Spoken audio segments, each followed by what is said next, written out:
Price lord. ಯೇಸು ಕ್ರಿಸ್ತನ ಹೆಸರಿನಲ್ಲಿ ಜಯದ ವಾಕ್ಯ ಈ ಕಾರ್ಯಕ್ರಮಕ್ಕೆ ನಿಮ್ಮನ್ನು ನಾನು ಸ್ವಾಗತಿಸ್ತಾ ಇದ್ದೇನೆ. ಬನ್ನಿ, ಇವತ್ತಿನ ದಿನವು ಕರ್ತನಿಂದ ನೇಮಿಸಲ್ಪಟ್ಟಿದೆ. ಇದರಲ್ಲಿ ನಾವು ಆನಂದ ಪಡೋಣ, ಸಂತೋಷ ಪಡೋಣ. ಸಂತೋಷ ಆನಂದದೊಡನೆ ನಾವು ತಂದೆಯ ದೇವರನ್ನು ಆರಾಧಿಸುವ, ಮಹಿಮೆ ಪಡಿಸುವ, ಆತನ ನಾಮವನ್ನು ಮೇಲಕ್ಕೆತ್ತುವ, ಘನಪಡಿಸುವ.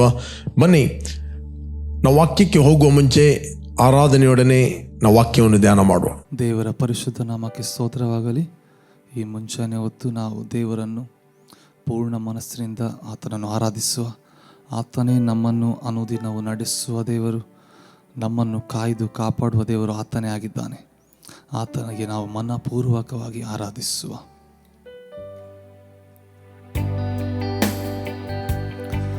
ಓ ನೀನೇ ನನ್ನ ಬಂಡೆಯು, ಕೋಟೆಯು, ದುರ್ಗವು, ನೀನೇ ನನ್ನ ದೇವರು, ತಂದೆಯು, ಕರ್ತನು. ನೀನೇ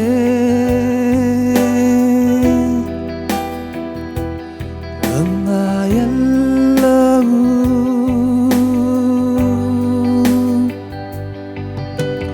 ನೀನೇ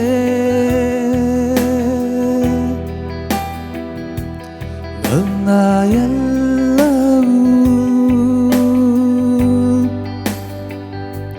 ಓ ನೀನೇ, ನೀನೇ ನನ್ನ ಎಲ್ಲವೂ. ಓ ನೀನೇ, ನೀನೇ ನನ್ನ ಎಲ್ಲವೂ.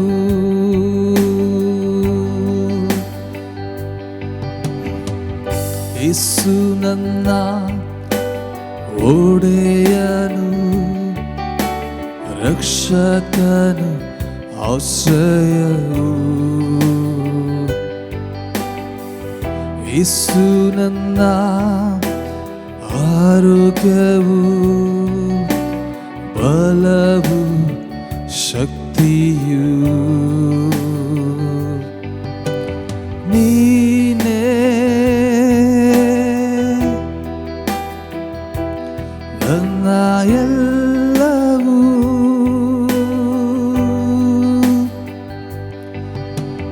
ನೀನೇ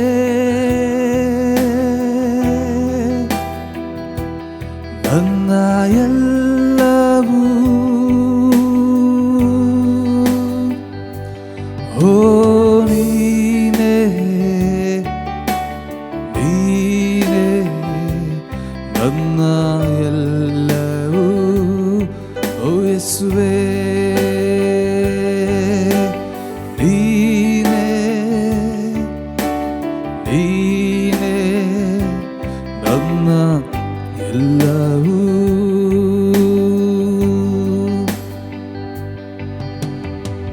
ಯೇಸು ನನ್ನ ಮಾರ್ಗವು, ಸತ್ಯವು, ಜೀವವು.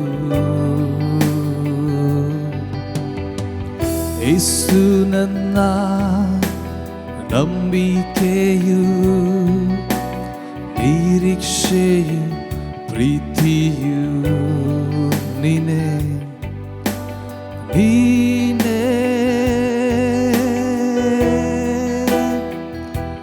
ನನ್ನ ಎಲ್ಲವೂ.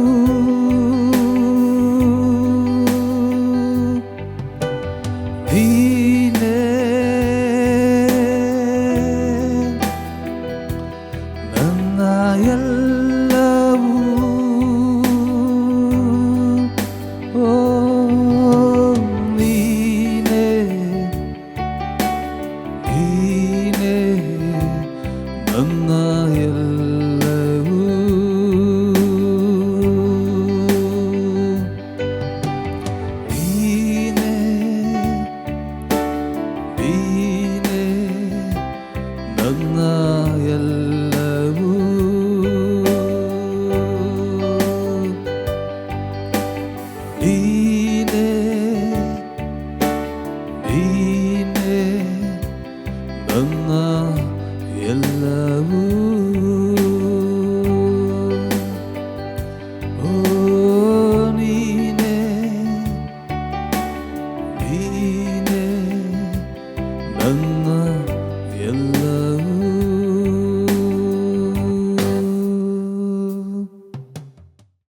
ದೇವರ ನಾಮಕ್ಕೆ ಸ್ತೋತ್ರವಾಗಲಿ. ಇವತ್ತು ನಾವು ಧ್ಯಾನಕ್ಕೆ ತೆಗೆದುಕೊಂಡಂಥ ದೇವರ ವಾಕ್ಯದ ಭಾಗ ಲೂಕನು ಬರೆದ ಸುವಾರ್ತೆಯಲ್ಲಿ 5ನೇ ಅಧ್ಯಾಯ 15 ಮತ್ತು 16ನೇ ವಚನ. ಲೂಕ್ ಚಾಪ್ಟರ್ 5 15-16 ಇದನ್ನು ನಾನು ಓದ್ತೇನೆ. ಆದರೂ ಆತನ ಸುದ್ದಿಯು ಮತ್ತಷ್ಟು ಹಬ್ಬಿತು ಮತ್ತು ಜನರು ಆತನ ಉಪದೇಶವನ್ನು ಕೇಳುವುದಕ್ಕೂ ತಮ್ಮ ತಮ್ಮ ಜಾಡ್ಯಗಳನ್ನು ವಾಸಿ ಮಾಡಿಕೊಳ್ಳುವುದಕ್ಕೂ ಗುಂಪು ಗುಂಪಾಗಿ ನೆರೆದರು. ಆತನಾದರೂ ಅರಣ್ಯ ಪ್ರದೇಶಗಳಿಗೆ ಹೋಗಿ ದೇವರ ಪ್ರಾರ್ಥನೆಯನ್ನು ಮಾಡುತ್ತಿದ್ದನು. Glory to god. ಇಲ್ಲಿ ನಾವು ನೋಡ್ತೇವೆ ಪ್ರಿಯರೇ, ಯೇಸು ಸ್ವಾಮಿ ಪ್ರಾರ್ಥನೆಯ ಪ್ರಾಮುಖ್ಯದ ಬಗ್ಗೆ ಆತನ ಜೀವಿತದ ದೃಷ್ಟಾಂತದ ಮೂಲಕ ನಾವಿಲ್ಲಿ ತಿಳಿದುಕೊಳ್ತಾ ಇದ್ದೇವೆ. ಯೇಸು ಸ್ವಾಮಿಯ ಮೂಲಕ ಒಂದು ಅದ್ಭುತ ಆಗ್ತದೆ. ಒಬ್ಬ ಕುಷ್ಠರೋಗಿ ಮೈಯಲ್ಲೆಲ್ಲ ಅವನ ಕುಷ್ಠ ಇತ್ತು. ಯೇಸು ಸ್ವಾಮಿ ಆತನ ಮುಟ್ಟಿ ಗುಣಪಡಿಸ್ತಾನೆ. ಬೈಬಲ್ ಇರ್ತದೆ, ನೀನು ಯಾರಿಗೂ ಹೇಳಬೇಡ, ನಿನ್ನನ್ನು ಹೋಗಿ ಯಾಜಕನಿಗೆ ತೋರಿಸು ಮತ್ತು ಯಾಜಕನು ಮೋಶೆ ನೇಮಿಸಿದ ಕಾಣಿಕೆಯನ್ನು ಸಮರ್ಪಿಸು, ಅದು ಜನರಿಗೆ ಸಾಕ್ಷಿ ಆಗಲಿ ನೀನು ಗುಣವಾದದ್ದು, according to the word of God. Okay, ಯಾಜಕನು ಸರ್ಟಿಫಿಕೇಟ್ ಕೊಡಬೇಕಿತ್ತು ಒಬ್ಬ ಕುಷ್ಠರೋಗಿ ಗುಣ ಆಗಿದ್ದಾನಂತ. ಓಕೆ, ಸತ್ಯವೇದದಲ್ಲಿ ಬರೆಯಲ್ಪಟ್ಟಿದೆ. ಆ ಸರ್ಟಿಫಿಕೇಟೇ ಜನರಿಗೆ ಸಾಕ್ಷಿ. ಅದರ ಮೊದಲು ಯಾರಿಗೂ ಹೇಳಬೇಡ ನಾನು ಗುಣ ಆಗಿದ್ದೀನಂತ. ಈ ಸ್ವಾಮಿ ಧರ್ಮಶಾಸ್ತ್ರ ಅನುಸಾರವಾಗಿ ಆತನನ್ನು ನಡೆಸಿದ. ಯಾಕಂದರೆ ಕುಷ್ಠರೋಗಿಯನ್ನು ಯಾರು ಮುಟ್ಲಿಕ್ಕಿಲ್ಲ. ಒಂದು ವೇಳೆ ಕುಷ್ಠರೋಗಿಯನ್ನು ಮುಟ್ಟಿದರೆ ಆ ವ್ಯಕ್ತಿ ಅಶುದ್ಧ. ಆ ವ್ಯಕ್ತಿಯನ್ನು ಯಾರು ಕೂಡ ಮುಟ್ಟುವುದಿಲ್ಲ. ಓಕೆ, ಇಲ್ಲಿ ಯೇಸು ಸ್ವಾಮಿ ಹೇಳ್ತಾನೆ ಯಾರಿಗೂ ಹೇಳಬೇಡ, ಅದು ಜನರಿಗೆ ಸಾಕ್ಷಿ ಆಗುವುದಿಲ್ಲ, ನಾನು ಮುಟ್ಟಿದೆ ಗುಣ ಮಾಡಿದೆ. ನೋ, ಬಟ್ ಮೋಶೆಯು ನೇಮಿಸಿದ ಕಾಣಿಕೆಯನ್ನು ಸಮರ್ಪಿಸು, ಅದು ಜನರಿಗೆ ಸಾಕ್ಷಿ ಆಗಲಿ. ಆತನು ಗುಣವಾದ ಆತನ ಸುದ್ದಿ ಮತ್ತಷ್ಟು ಹಬ್ಬಿತ್ತು ಅಂತ ಬೈಬಲ್ ಹೇಳ್ತದೆ. ಸುದ್ದಿ ಮತ್ತಷ್ಟು ಹಬ್ಬಿತ್ತು ಮತ್ತು ಜನರು ಆತನ ಉಪದೇಶವನ್ನು ಕೇಳುವುದಕ್ಕೂ ತಮ್ಮ ತಮ್ಮ ಜಾಡ್ಯಗಳಿಂದ ವಾಸಿ ಮಾಡಿಕೊಳ್ಳುವುದು ಗುಂಪು ಗುಂಪಾಗಿ ಬಂದರು. ಅನೇಕರು ತಮ್ಮ ಪ್ರಾರಂಭ ಜೀವಿತದಲ್ಲಿ ಒಳ್ಳೆಯ ಪ್ರಾರ್ಥನೆಯನ್ನು ಮಾಡುತ್ತಾರೆ, ವಾಕ್ಯವನ್ನು ಓದ್ತಾರೆ. ಯಾಕಂದರೆ ಅವರಿಗೆ ತುಂಬ ಸಮಯ ಇದೆ. ದೇವರೊಟ್ಟಿಗೆ ಫಾಸ್ಟಿಂಗ್ ಪ್ರೇಯರ್ಲಿ ಕೂತ್ಕೊಳ್ತಾರೆ, ವಾಕ್ಯವನ್ನು ಓದ್ತಾರೆ, ತಮ್ಮ ಸ್ಪಿರಿಚುವಲ್ ಲೈಫನ್ನು ಡೆವಲಪ್ ಮಾಡ್ತಾರೆ, ಆರಾಧನೆಗೆ ಹೋಗಲಿಕ್ಕೆ ಸಮಯ ಉಂಟು, ಎಲ್ಲ ಬದಿಗಿಟ್ಟುಕೊಂಡು ಡೆಡಿಕೇಟ್ ಮಾಡಿ ಅವರು ಪ್ರಾರ್ಥನೆ ಮಾಡ್ತಾರೆ. ಅಲ್ಲಿ ಅವರ ಜೀವಿತದಲ್ಲಿ ಸ್ಟಾರ್ಟ್ ಆಗ್ತದೆ ಮ್ಯಾನಿಫೆಸ್ಟೇಷನ್ ಆಗಲಿಕ್ಕೆ, ಮಿನಿಸ್ಟ್ರಿ ಗ್ರೋ ಆಗಲಿಕ್ಕೆ, ಅನೇಕ ಜನರು ರಕ್ಷಣೆ ಹೊಂದಲಿಕ್ಕೆ, ಅನೇಕ ಜನರು ಪವಿತ್ರಾತ್ಮ ಭರಿತರಾಗ್ತಾರೆ, ಅನೇಕ ಜನರು ಸ್ವಸ್ಥತೆ ಹೊಂದ್ತಾರೆ, ಅನೇಕ ಜನರು ಉಪದೇಶ ಕೇಳಲಿಕ್ಕೆ ಬರ್ತಾರೆ. ಒಮ್ಮೆ ಸುದ್ದಿ ಪ್ರಚಾರ ಆದ ನಂತರ ಅನೇಕರು ಬರ್ತಾರೆ, ಅನೇಕರು ಕಾಲ್ ಮಾಡ್ತಾರೆ. ಜನ ಏನು ಮಾಡ್ತಾರೆ ಅಂತ ಹೇಳಿದರೆ, ಕೆಲವೊಮ್ಮೆ ಸೇವಕರು ಏನು ಮಾಡ್ತಾರೆ ಅಂತ ಹೇಳಿದ್ರೆ ಇದರಲ್ಲಿ ಬ್ಯುಸಿ ಆಗ್ತಾರೆ. ಪರ್ಸನಲ್ ಪ್ರೇಯರ್ ಇಲ್ಲ, ಪರ್ಸನಲ್ ಪ್ರಾರ್ಥನೆಯ ಆ ಒಂದು ವೈಯಕ್ತಿಕ ಪ್ರಾರ್ಥನೆಯ ಒಂದು ಶಿಸ್ತು ಅಂತ ಹೇಳ್ತಾರೆ, ಡಿಸಿಪ್ಲಿನ್ ಅದು ಇಲ್ಲ. ವಾಕ್ಯ ಓದುವಂಥ ಡಿಸಿಪ್ಲಿನ್ ಇಲ್ಲ, ಅಥವಾ ಫೆಲೋಶಿಪ್ಪಿಗೆ ಹೋಗುವಂಥ ಡಿಸಿಪ್ಲಿನ್ ಇಲ್ಲ. ಒಂದು ರೀತಿಯ ಪ್ರೈಡ್, ನನಗೆಲ್ಲ ಗೊತ್ತಿದೆ, ನಾನು ಇಷ್ಟು ವಾಕ್ಯ ಹೇಳುವ, ನನ್ನ ಮುಖಾಂತರ ಇಷ್ಟು ಆಗಿದೆ. ಪಾಸ್ಟ್ ಎಕ್ಸ್ಪೀರಿಯನ್ಸ್ನ ಮೇಲೆ ಅವರು ಬೇಸ್ ಮಾಡ್ತಾರೆ, ಜೀವಿಸ್ತಾರೆ. ಓಕೆ, ಒಂದು ಮರವನ್ನು ನೆಡ್ತೀರಿ, ಒಂದು ಗಿಡವನ್ನು ನೆಡ್ತೀರಿ. ಆ ಗಿಡವನ್ನು ಬಹಳ ಜಾಗ್ರತೆಯಿಂದ ನೀವು ಟೇಕ್ ಕೇರ್ ಮಾಡ್ತೀರಿ. ಅದಕ್ಕೆ ನೀರು ಹಾಕ್ತೀರಿ, ಅದಕ್ಕೆ ಬೇಲಿ ಹಾಕ್ತೀರಿ, ಅದಕ್ಕೆ ಗೊಬ್ಬರ ಹಾಕ್ತೀರಿ. ಅದು ಮರ ಬೆಳೆಯುತ್ತದೆ. ಮರ ಬೆಳೆದಾಗ ಅದು ಅನೇಕ ಪಕ್ಷಿಗಳಿಗೆ ನೆರಳು ಕೊಡ್ತದೆ, ಅದರಲ್ಲಿ ಫಲ ಬರ್ತದೆ, ಕಂಟಿನ್ಯೂ ಆಗಿ ಅದು ಫ್ರೂಟ್ ಕೊಡ್ತದೆ. ಅದು ಫಲ ಬಂದ ನಂತರ ಅದರ ಬುಡವನ್ನು ಟೇಕ್ ಕೇರ್ ಮಾಡಲಿಕ್ಕೆ ಅನೇಕರು ಮರೆತು ಹೋಗ್ತಾರೆ. ಅದರ ಬುಡವನ್ನು ಗಾರ್ಡ್ ಮಾಡಲಿಕ್ಕೆ, ಆ ಬುಡಕ್ಕೆ ಗೊಬ್ಬರ ಹಾಕುವುದು, ಬುಡಕ್ಕೆ ನೀರು ಹಾಕುವುದು, ಬುಡಕ್ಕೆ ಹುಳ ಬರದಾಗಿ ನೋಡುವುದು, ಬುಡಕ್ಕೆ ಯಾರು ಕತ್ತಿ ಹಾಕದಾಗಿ ನೋಡುವುದು, ಅದನ್ನು ಮರೆತು ಬಿಡ್ತಾರೆ. ಕೇವಲ ಅವರು ಆನಂದ ಪಡ್ತಾರೆ ಫಲ ತಿನ್ನುವುದರಲ್ಲಿ, ಅದರ ನೆರಳಿನಲ್ಲಿ ಕೂತ್ಕೊಳ್ಳಿಕ್ಕೆ ಆನಂದ ಪಡ್ತಾರೆ. ಬಟ್ ಒಂದು ವೇಳೆ ಆ ಫ್ರೂಟನ್ನು ತಿನ್ನುವಾಗಲೂ, ನೀವು ನೆರಳಿನಲ್ಲಿ ಇರುವಾಗಲೂ ಆ ಮರದ ಬುಡವನ್ನು ನೀವು ಜಾಗ್ರತೆ ಮಾಡುವುದಿಲ್ಲ ಅಂತ ಹೇಳಿದರೆ ಆ ಮರ ಜಾಸ್ತಿ ದಿನ ಫಲ ಕೊಡೋದಿಲ್ಲ. ಅನೇಕರು ಸಕ್ಸಸ್ ಆಗ್ತಾರೆ, ಸಫಲರಾಗ್ತಾರೆ, ಬಟ್ ಸಕ್ಸಸ್ಸನ್ನು ಮೇಂಟೈನ್ ಮಾಡಲಿಕ್ಕೆ ಗೊತ್ತಿಲ್ಲ. ಸಕ್ಸಸ್ಸನ್ನು ಮೇಂಟೈನ್ ಮಾಡಲಿಕ್ಕೆ ಗೊತ್ತಿಲ್ಲ. ಇಲ್ಲಿ ಯೇಸು ಸ್ವಾಮಿ ಆತ ನಿರಂತರವಾಗಿ ಪ್ರಾರ್ಥನೆಯಲ್ಲಿದ್ದ. ಬೈಬಲ್ ಹೇಳ್ತದೆ, ಗುಂಪಾಗಿ ನೆರೆದರು. ಆತನಾದರೂ, ದ ವೆರಿ ವೆರಿ ಇಂಪಾರ್ಟೆಂಟ್, ಆತನಾದರೂ ಅರಣ್ಯ ಪ್ರದೇಶಗಳಿಗೆ ಹೋಗಿ ದೇವರ ಪ್ರಾರ್ಥನೆಯನ್ನು ಮಾಡುತ್ತಿದ್ದನು. ಯೇಸು ಸ್ವಾಮಿ ಗೊತ್ತಿದ್ದು ಪ್ರೇಯರ್ ಲೈಫ್ ಎಷ್ಟು ಇಂಪಾರ್ಟೆಂಟ್ ಅಂತ. ದೇವರೊಟ್ಟಿಗೆ ಪ್ರಾರ್ಥನೆ ಮಾಡುವಂಥದ್ದು, ದೇವರೊಟ್ಟಿಗೆ ಫೆಲೋಶಿಪ್ ಮಾಡುವಂಥದ್ದು ಎಷ್ಟು ಪ್ರಾಮುಖ್ಯತೆ ಅಂತ ಆತನಿಗೆ ಗೊತ್ತಿತ್ತು. ಆಪರ್ಚುನಿಟಿಗಳು ಇವತ್ತು ಬರ್ಬೋದು, ಅನೇಕ ಅವಕಾಶಗಳು ಬರ್ಬೋದು, ಅವಕಾಶಗಳು ನಿಮ್ಮನ್ನು ಬ್ಯುಸಿ ಇಡ್ಬಿಡ್ಬೋದು. ಬಟ್ ಯೇಸು ಸ್ವಾಮಿ ಅದರ ಮಧ್ಯದಲ್ಲಿ ಕೂಡ ತನ್ನನ್ನು ಪ್ರತ್ಯೇಕ ಮಾಡಿಕೊಂಡ. ನಾನು ಒಂದು ಕಾನ್ಫರೆನ್ಸ್ಗೆ ಹೋಗಿದ್ದೆ, ಅಲ್ಲಿ ನನಗೆ ಸಹ ಪ್ರೀಚಿಂಗ್ ಕರೆದಿದ್ರು. ಒಬ್ಬ ಉತ್ತಮವಾದ ದೇವ ಸೇವಕ, ವೆರಿ ಹಂಬಲ್, ಒಳ್ಳೆಯ, ನನ್ನ ಹತ್ರ ತುಂಬ ಮಾತಾಡಿದ. ಅವ್ರು ಕೇಳಿದ್ರು, ನಾನು ಇಲ್ಲಿ ಹೋದೆ, ಅಲ್ಲಿ ಹೋದೆ, ಆ ದೇಶಕ್ಕೆ ಹೋದೆ, ಇಲ್ಲಿ ಸುವಾರ್ತೆ ಸಾರಲಿಕ್ಕೆ ಹೋದೆ, ಇಲ್ಲಿ ಹೋದೆ. ಓಕೆ, ಅವ್ರು ಲಾಸ್ಟ್ ಕೇಳುವಾಗ ಅವ್ರ ಹತ್ರ ಕೇಳಿದೆ, ದೇವಸೇವಕರೇ, ನೀವು ವೈಯಕ್ತಿಕವಾಗಿ ಎಷ್ಟು ಸಮಯವನ್ನು ಕಳೆಯುತ್ತೀರಿ? ವಾಕ್ಯ ಓದುವುದರಲ್ಲಿ, ವೈಯಕ್ತಿಕ ಪ್ರಾರ್ಥನೆಯಲ್ಲಿ ಎಷ್ಟು ಸಮಯ ಕಳೆಯುತ್ತೀರಿ? ಅದಕ್ಕೆ ಅವರು ಹೇಳಿದರು, ನನ್ನದೀಗ ವೈಯಕ್ತಿಕ ಪ್ರಾರ್ಥನೆ ಕಡಿಮೆ ಆಗಿದೆ, ವಾಕ್ಯ ಓದುವುದು ಕಡಿಮೆ ಆಗಿದೆ. ಯಾಕಂದರೆ ನಾನು ಫುಲ್ ಬ್ಯುಸಿ ಆಗಿದ್ದೇನೆ, ನನಗೆ ಟೈಮೇ ಇಲ್ಲ. ನಾನು ಹೇಳಿದೆ, ಕೆಲವೊಂದು ಸಂಗತಿಗಳನ್ನು ನೀವು ಕಟಪ್ ಮಾಡಿರಿ, ಪ್ರಾರ್ಥನೆಗೆ ಸಮಯವನ್ನು ಕೊಡ್ರಿ. ಒಂದು ವೇಳೆ ನೀವು ಪ್ರಾರ್ಥನೆ ಮಾಡುವುದಿಲ್ಲ, ವೈಯಕ್ತಿಕವಾಗಿ ನೀವು ಸಮಯವನ್ನು ಕಳೆಯುವುದಿಲ್ಲ, ಏನೆಲ್ಲ ಆಪರ್ಚುನಿಟಿಗಳಿವೆ, ಒಂದಿನ ಅದನ್ನು ಮುಚ್ಚಲ್ಪಡ್ತದೆ. ಓಕೆ, ಬಟ್ ಒಂದು ವರ್ಷದ ನಂತರ ಅವರು ನನಗೆ ಸಿಕ್ಕಿದ್ರು. ಪಾಸ್ಟರ್, ನಾನು ನನ್ನ ಜೀವಿತವನ್ನು ಡೆಡಿಕೇಟ್ ಮಾಡಿದ್ದೇನೆ ಪ್ರಾರ್ಥನೆಗೋಸ್ಕರ, ವಾಕ್ಯ ಓದುವುದಕ್ಕೋಸ್ಕರ, ದೇವರೊಟ್ಟಿಗೆ ಸಮಯ ಕಳಿಸೋಸ್ಕರ. ಬಟ್ ಅದರಲ್ಲಿ ನೀವು ಆ ದಿವಸ ಆ ಹೇಳಿದ ಮಾತಲ್ಲಿ ಒಂದು ಪ್ರೀತಿ ಇತ್ತು, ಒಂದು ರೆಸ್ಪಾನ್ಸಿಬಿಲಿಟಿ ಇತ್ತು, ಒಂದು ಅಥಾರಿಟಿ ಇತ್ತು. ಅದು ನನಗೆ ತುಂಬ ಟಚ್ ಆಯಿತು. ಇಮಿಡಿಯೇಟ್ಲಿ ನಿಮ್ಮ ಮಾತನ್ನು ನಾನು ತೆಗೆದುಕೊಂಡು ನಾನು ವೈಯಕ್ತಿಕ ಪ್ರಾರ್ಥನೆಗೆ ಹೆಚ್ಚಾದ ಸಮಯವನ್ನು ಕೊಟ್ಟೆ. ಪ್ರೇರೆ, ಆ ವ್ಯಕ್ತಿಗೆ ನಾನು ಕೆಳಗೆ ಹಾಕಲಿಕ್ಕೆ ಮಾತಾಡಲಿಲ್ಲ. ಆ ವ್ಯಕ್ತಿಯ ಆ ಸಕ್ಸಸ್ಸನ್ನು, ಆ ವ್ಯಕ್ತಿಯ ಆ ಸಫಲತೆಯನ್ನು, ಆ ವ್ಯಕ್ತಿ ಅನೇಕರಿಗೆ ಆಶೀರ್ವಾದವಾಗುವುದನ್ನು ನೋಡಿ ಆ ವ್ಯಕ್ತಿಗೆ ನಾನು ಪ್ರೀತಿಯಿಂದ ಹೇಳಿದೆ. ಅದರಲ್ಲಿ ಏನು ಈಗೋ ಇಲ್ಲ. ನಾವೊಬ್ಬರಿಂದ ಒಬ್ಬರು ಕಲಿಯುವರಾಗಿದ್ದೇವೆ. ಯಾರಾದರೂ ನನಗೆ ಬಂದು ಯಾರಾದರೂ ಮಾತುಗಳನ್ನು ಹೇಳಿದರೆ, ಅದು ರೈಟ್ ಆ ಸಂಗತಿ ಇರುವುದಾದರೆ ಐ ಆಮ್ ತೆಗೆದುಕೊಳ್ತೇನೆ.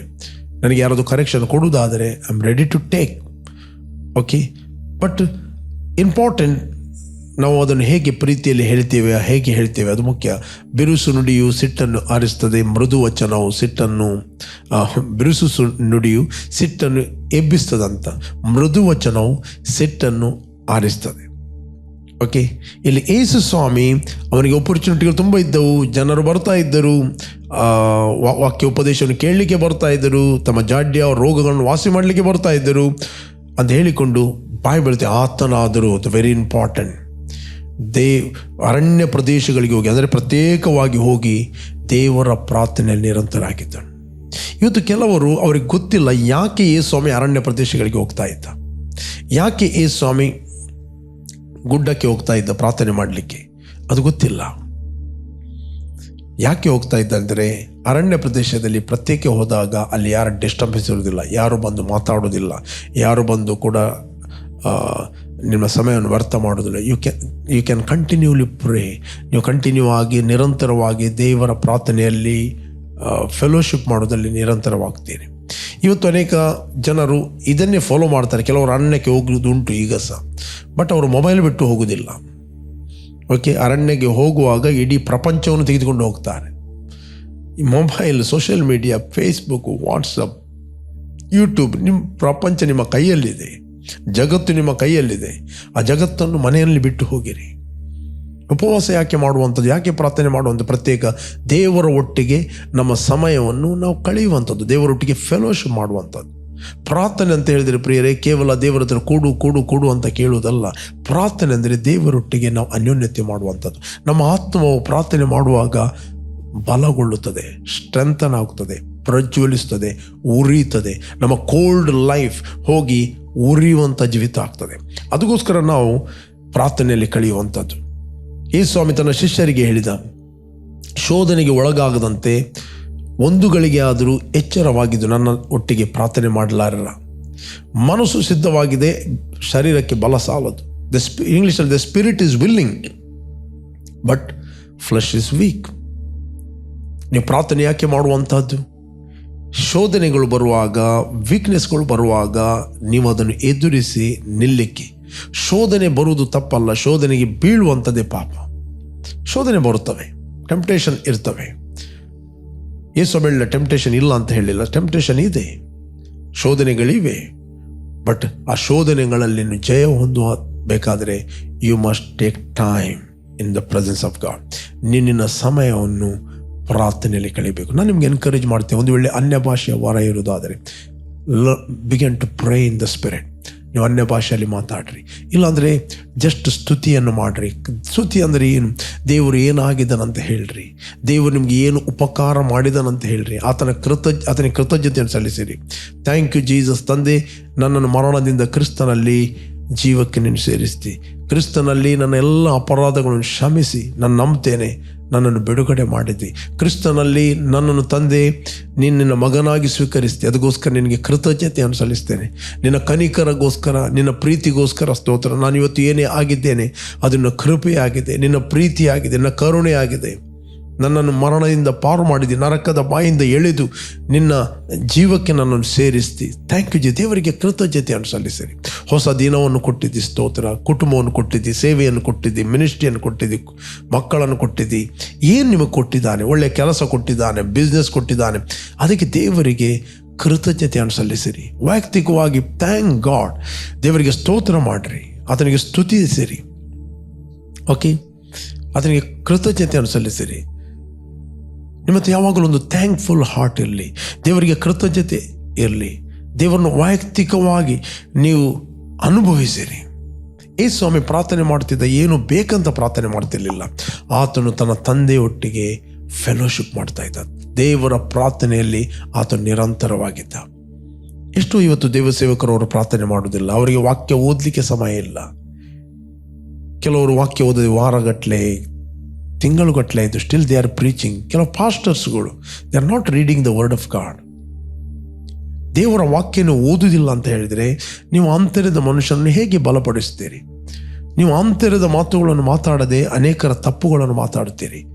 ವಾಕ್ಯ ಓದದ ವ್ಯಕ್ತಿ, ಪ್ರಾರ್ಥನೆ ಮಾಡದ ವ್ಯಕ್ತಿ, ಅವನ ಆತ್ಮಕ್ಕೆ ಏನು ಕೊಡುವುದಿಲ್ಲ. He never receive the utterance. He will judge all the people. ಆತನೆಲ್ಲ ಸೇವಕರನ್ನು ಜಡ್ಜ್ ಮಾಡ್ತಾರೆ, ಜನರನ್ನು ಜಡ್ಜ್ ಮಾಡ್ತಾರೆ, ಊರಿನವ್ರನ್ನ ಜಡ್ಜ್ ಮಾಡ್ತಾರೆ. ಇಡೀ ದಿನ ಅವರ ಮಿಸ್ಟೇಕ್, ಇವರ ಮಿಸ್ಟೇಕ್, ಇವರು ಸರಿ ಇಲ್ಲ, ಅವರು ಸರಿ ಇಲ್ಲ, ಅವರು ಸರಿ ಇಲ್ಲ, ಯು ವೇಸ್ಟಿಂಗ್ ಯುವರ್ ಟೈಮ್. ನಿನಗೆ ಊರಿನವರೆಲ್ಲ ಸರಿ ಇಲ್ಲ ಅಂತ ಹೇಳಲಿಕ್ಕೆ ನಿನಗೆ ಟೇಕಕ್ಕೆ ಕೊಡಲಿಲ್ಲ. Who you want to judge? You can pray. ನೀನು ಪ್ರಾರ್ಥನೆ ಮಾಡ್ಬೋದು. ನಿನ್ನ ಪ್ರಾರ್ಥನೆಯಲ್ಲಿ ನೀನು ಅವರಿಗೋಸ್ಕರ ಪ್ರಾರ್ಥನೆ ಮಾಡಿದಾಗ ಮೊದಲು ದೇವರು ನಿನ್ನ ದುಸ್ಥಿತಿಯನ್ನು ಬದಲಾಯಿಸ್ತಾನೆ. ದ ಬೈಬಲ್ ಯೋಬ 42ನೇ ವಚನದಿಂದ ಓದಿ ನಿಮಗೆ ಸಿಗ್ತದೆ. ಯೋಬನ ಗ್ರಂಥ. ಯೋಬನು ತನ್ನ ಸ್ನೇಹಿತರಿಗೋಸ್ಕರ ಪ್ರಾರ್ಥನೆ ಮಾಡಿದಾಗ ದೇವರು ಅವನ ದುಸ್ಥಿತಿಯನ್ನು ತೆಗೆದು ಅವನ ಸ್ವತ್ತನ್ನು 2ರಷ್ಟು ಆಶೀರ್ವಾದ ಮಾಡಿದನು. ಯೋಬನು ತನ್ನ ಸ್ನೇಹಿತರಿಗೋಸ್ಕರ ಗುಣಗುಟ್ಟಿದಾಗಲ್ಲ, ಅವರ ವಿಷಯದಲ್ಲಿ ಕಂಪ್ಲೇಂಟ್ ಕೊಟ್ಟಾಗಲ್ಲ, ಅವರ ವಿಷಯದಲ್ಲಿ ಮರ್ಮರಿಂಗ್ ಮಾಡಿದಾಗಲ್ಲ, ಅವರ ಬಗ್ಗೆ ಬಿಟ್ಟರ್ನೆಸ್ ಇಟ್ಟಿದ್ದರಿಂದಲ್ಲ, ಅವರ ಬಗ್ಗೆ ಕಹಿ ಭಾವನೆ ಇಟ್ಟಿದ್ದರಿಂದಲ್ಲ, ಅವರು ಹಾಗೆ ಮಾಡಿದ್ರು ಹೀಗೆ ಮಾಡಿದರು ಎಂಬ ಸಂಗತಿ ಮಾತಾಡಿದ್ದರಿಂದಲ್ಲ. ಯೋಬನು ತನ್ನ ಸ್ನೇಹಿತರಿಗೋಸ್ಕರ ಪ್ರಾರ್ಥನೆ ಮಾಡಿದಾಗ ದೇವರು ತನ್ನ ಸ್ನೇಹಿತರನ್ನು ಬ್ಲೆಸ್ ಮಾಡಿದರಂತ ಹೇಳುವುದಿಲ್ಲ. ಅಫ್ಕೋರ್ಸ್ ದೇವರು ಬ್ಲೆಸ್ ಮಾಡ್ತಾನೆ, ದೇವರು ಅವನು ಫರ್ಗಿವ್ ಮಾಡ್ತಾನೆ. ದೇವರೇ ಮೊದಲು ಹೇಳಿದ, ನಿಮ್ಮ ಮೂರ್ಖತನಕ್ಕೆ ನಾನು ನಿಮ್ಮನ್ನು ದಂಡಿಸಿದ ಹಾಗೆ ನೀವು ನನ್ನ ಸೇವಕನಾದ ಯೋಬನು ಯಥಾರ್ಥವಾಗಿ ಮಾತಾಡಿದಂತೆ ನೀವು ಯಥಾರ್ಥವಾಗಿ ಮಾತಾಡಲಿಲ್ಲ. ನಿಮ್ಮ ಮೂರ್ಖತನಕ್ಕೆ ನಾನು ದಂಡಿಸಿದಂತೆ ನೀವು ಅವನ ಬಳಿಗೆ ಹೋಗಿರಿ. ಅವನು ನಿಮಗೋಸ್ಕರ ನನಗೆ ಪ್ರಾರ್ಥನೆ ಮಾಡುತ್ತಾನೆ. ನಾನು ಅವನ ಪ್ರಾರ್ಥನೆಯನ್ನು ಕೇಳಿ ನಿಮ್ಮ ಮೂರ್ಖತನಕ್ಕೆ ದಂಡಿಸ್ತೇನೆ, ನಿಮ್ಮನ್ನು ಕ್ಷಮಿಸ್ತೇನೆ, ನಿಮ್ಮನ್ನು ಬ್ಲೆಸ್ ಮಾಡ್ತೇನೆ. ಓಕೆ, ಇಲ್ಲಿ ಯೋಬನ ರೆಸ್ಪಾನ್ಸಿಬಿಲಿಟಿ ಕೂಡ very very important. What is the sign of forgiveness? ಒಂದು ಕ್ಷಮಾಪಣೆಯ ಒಂದು ಸೈನ್ ಏನು? ನೀನು ವೈರಿಗಳನ್ನು ಪ್ರೀತಿಸ್ತಿ, ಹಿಂಸಿಸೋರಿಗೋಸ್ಕರ ಪ್ರಾರ್ಥಿಸ್ತಿ. ಮೇ ಬಿ ಹಿಂಸೆ ನಿನಗೆ ಮಾತುಗಳಿಂದ ಕೊಡಬಹುದು, ಟಾರ್ಚರ್ಗಳ ಮೂಲಕ ಕೊಡಬಹುದು, ಅನೇಕ ಮಾತುಗಳ ಮೂಲಕ ನಿಮಗೆ ಕೊಟ್ಟಿರ್ಬೋದು. But your prayer will change your condition.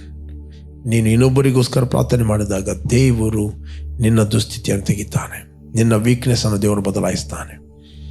ಇನ್ನೊಬ್ಬರ ವೀಕ್ನೆಸ್ಸನ್ನು ಮಾತಾಡುವ ಬದಲು ಅವರಿಗೋಸ್ಕರ ಪ್ರಾರ್ಥನೆ ಮಾಡಿರಿ. ಮೊದಲು ದೇವರು ನಿನ್ನ ವೀಕ್ನೆಸ್ಸನ್ನು ಬದಲಾಯಿಸ್ತಾನೆ. ಯಾವ ಏರಿಯಾದಲ್ಲಿ ಇನ್ನೊಬ್ಬರ ತಪ್ಪು ನಿಮಗೆ ಸಿಗ್ತದೆ, ನೀನು ನಿಂತಿರುವುದು ಆತನ ಕೃಪೆಯಿಂದಲೇ. ನೀನು ಹೆಚ್ಚಿಸಿಕೊಳ್ಬೇಡ. ಬೈಬಲ್ ಹೇಳುತ್ತದೆ, ಆತನ ಕೃಪೆ, ಆತನ ಪ್ರೀತಿ, ಆತನ ಬೆಳಕು.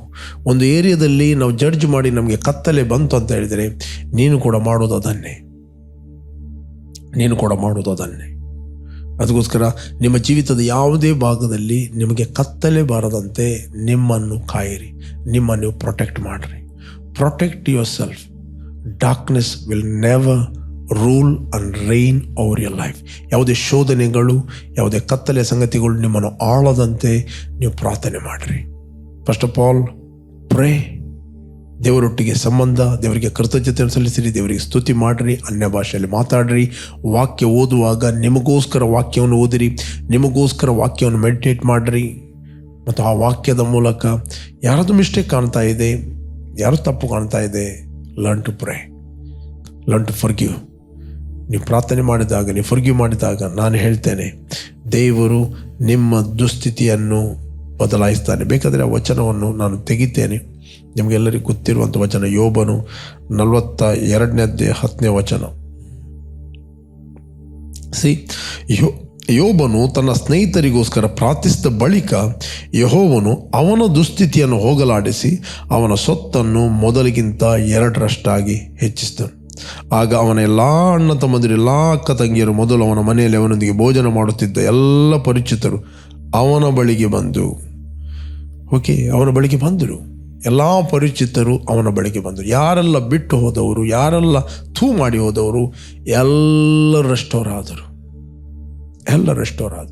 ಪ್ರೇರೆ, ಇವತ್ತು ಯಾರು ನಿಮ್ಮನ್ನು ಬಿಟ್ಟು ಹೋಗಿದ್ದಾರೆ, ಯಾರು ನಿಮ್ಮನ್ನು ಕ್ರಿಟಿಸೈಸ್ ಮಾಡಿದ್ರು, don't judge them, pray for them. ಅವ್ರಿಗೋಸ್ಕರ ಪ್ರಾರ್ಥನೆ ಮಾಡಿರಿ. ನಾನು ಹೇಳ್ತೇನೆ, ನಿನ್ನ ಅಣ್ಣ ತಮ್ಮಂದಿರು, ಕುಟುಂಬದವರು ಬಿಟ್ಟು ಹೋದವರು ಪುನಃ ರೆಸ್ಟೋರ್ ಆಗ್ತಾರೆ, ಅವ್ರ ರಕ್ಷಣೆಗೆ ಬರುತ್ತಾರೆ. ಮೇ ಬಿ ನೀನು ಅನಿಸ್ಬೋದು, ನಾನು ಒಬ್ಬನು ಮಾತ್ರ ರಕ್ಷಣೆ ಹೊಂದಿದ್ದೇನೆ. ನೀನು ಒಬ್ಬನ ರಕ್ಷಣೆ ಹೊಂದಲಿಕ್ಕೆ ಕಾರಣ ಏನು? ನೀನೊಬ್ಬ ವರ್ಸ್ಟ್ ಆದ ವ್ಯಕ್ತಿ ಆಗಿದ್ದಿ. ಅದಕ್ಕೋಸ್ಕರ ದೇವರು ನಿನ್ನನ್ನು ಮೊದಲು ರಕ್ಷಿಸಿದ್ದಾನೆ. ನೀನು ಯಾವುದಕ್ಕೆ ಬೇಡ ಆದವನು, ದೇವರು ನಿನ್ನನ್ನು ಮೊದಲು ರಕ್ಷಿಸಿದ್ದಾನೆ. ಇದು ಗ್ರೇಟ್ ನ್ಯೂಸ್. ಅದರಿಂದ ನಿನ್ನ ಮೂಲಕ ಅವರೆಲ್ಲರೂ ರಕ್ಷಣೆ ಬರುತ್ತಾರೆ. ದೇವರು ಮೊದಲು ಅವರಿಗೋಸ್ಕರ ಪ್ರಾರ್ಥನೆ ಮಾಡಿದಾಗ ನಿನ್ನ ದುಸ್ಥಿತಿ ಮೊದಲು ಚೇಂಜ್ ಆಗುತ್ತದೆ. ನಿನ್ನನ್ನು ಬಿಟ್ಟು ಹೋದವರು ಪುನಃ ಬರುತ್ತಾರೆ. ನಿನ್ನನ್ನು ತುಚ್ಛೀಕರಿಸಿದವರು ಪುನಃ ನಿನ್ನನ್ನು ಎಕ್ಸೆಪ್ಟ್ ಮಾಡುತ್ತಾರೆ. ನಿನ್ನನ್ನು ದ್ವೇಷಿಸುವವರು ನಿನ್ನ ಪ್ರೀತಿ ಮಾಡುತ್ತಾರೆ. ಬೈಬಲ್ ಹೇಳುತ್ತೆ, ದೇವರು ಒಬ್ಬನ ನಡತೆಯನ್ನು ಮೆಚ್ಚಿದರೆ ಆತನ ಶತ್ರುಗಳನ್ನು ಆತನ ಮಿತ್ರರನ್ನಾಗಿ ಮಾಡುತ್ತಾನೆ. Enemy will turn as A friend. ಅವರು ಫ್ರೆಂಡ್ಸ್ಗಳಾಗಿ ನಿಮ್ಮ ಕಡೆಗೆ ತಿರುಗುತ್ತಾರೆ. ಪ್ರೇರೆ, ಯಾರಿಗಾದರೂ ನಿಮಗೆ ದೂರಲಿಕ್ಕೆ ಕಾರಣ ಇದೆ, ಮಾತಾಡಲಿಕ್ಕೆ ಕಾರಣ ಇದೆ ಅಂತ ಹೇಳಿದರೆ ಮಾತಾಡಬೇಡ್ರಿ. ಇದೆಲ್ಲ ಗೊತ್ತಾಗೋದು ಪ್ರಿಯರೇ ದೇವರ ಸನ್ನಿಧಾನದಲ್ಲಿ ಪ್ರಾರ್ಥನೆ ಮಾಡಿದಾಗ. ನಾನು ಅನೇಕ ಉದಾಹರಣೆಗಳನ್ನು ಕೊಡಬಹುದು. ದೇವರ ಸನ್ನಿಧಾನದಲ್ಲಿ ಹೋದಾಗ ನಿಮಗೆ ಯಾವುದು ರೈಟ್, ಯಾವುದು ತಪ್ಪು ಅಂತ ನಿಮಗೆ ಡಿಸರ್ನ್ಮೆಂಟ್ ಆಗ್ತದೆ. ನೀವು ನ್ಯಾಚುರಲ್ ನೋಡಿದಾಗ ನಿಮ್ಮ ಆತ್ಮಿಕ ಮನುಷ್ಯನು, ನೀವು ಪ್ರಾರ್ಥನೆ ಮಾಡೋದಿಲ್ಲ, ಆತ್ಮಿಕ ಮನುಷ್ಯನು ಮಲಗಿದ್ದ ಅಂತ ಹೇಳಿದರೆ ನಿಮಗೆ ನ್ಯಾಚುರಲ್ ಸಂಗತಿಗಳು ಡಿಸರ್ನ್ ಮಾಡಲಿಕ್ಕೆ ಆಗೋದಿಲ್ಲ. ನೀವು ಡಿಸರ್ನ್ ಮಾಡಬೇಕು, ವಿವೇಚಿಸಬೇಕು ಆತ್ಮಿಕವಾಗಿ. ಅದೇ ರೀತಿ ನೀವೆಷ್ಟೇ ಬಿಸ್ನೆಸ್ಸಲ್ಲಿ ಬ್ಯುಸಿ ಇದ್ದರು, ಸೇವೆಯಲ್ಲಿ ಬ್ಯುಸಿ ಇದ್ದರು, ಬಟ್ ನಿಮ್ಮ ಸಮಯವನ್ನು ಪ್ರತ್ಯೇಕಿಸಿರಿ. ವೈಯಕ್ತಿಕ ಪ್ರಾರ್ಥನೆಯಲ್ಲಿ ಸಮಯವನ್ನು ಕಳೆಯಿರಿ. ಬೆಳಿಗ್ಗೆ ಬೇಗ ಏಳ್ರಿ, 4 ಗಂಟೆಗೆ ಬೇಗ ಮಲಗಿ. ಒಂದು 10 ಗಂಟೆಗೆ ಮಲಗಿ, ಒಂದು 6 ಗಂಟೆ ನಿದ್ರೆ ಸಾಕು. ಜಾಸ್ತಿ ನಿದ್ರೆ ಮಾಡೋದು ಸ್ಪಿರಿಟ್ ಆಫ್ ಸ್ಲಂಬರ್, ಲೇಸಿನೆಸ್. ಒಂದು ನಿದ್ರೆ ಇಷ್ಟೇ ಅಂತ ಬೇಕು. ಹೇಳಿರಿ, ಒಳ್ಳೆ ಮುಖ ತೊಳೆಯಿರಿ, ದೇವರಿಗೆ ಸ್ತೋತ್ರ ಮಾಡಿರಿ, ಕೃತಜ್ಞತೆ ಸಲ್ಲಿಸಿರಿ, ಅನ್ಯ ಭಾಷೆಯಲ್ಲಿ ಮಾತಾಡ್ರಿ, ವಾಕ್ಯಗಳನ್ನು ಘೋಷಿಸಿರಿ, ಕ್ರಿಸ್ತನಲ್ಲಿ ನೀವು ಯಾರಾಗಿದ್ದೀರಿ ಅಂತ ಮಾತಾಡ್ರಿ, ಅರಿಕೆ ಮಾಡಿರಿ, ಹೇಳಿರಿ, ಇತರಿಗೋಸ್ಕರ ಪ್ರಾರ್ಥನೆ ಮಾಡಿರಿ.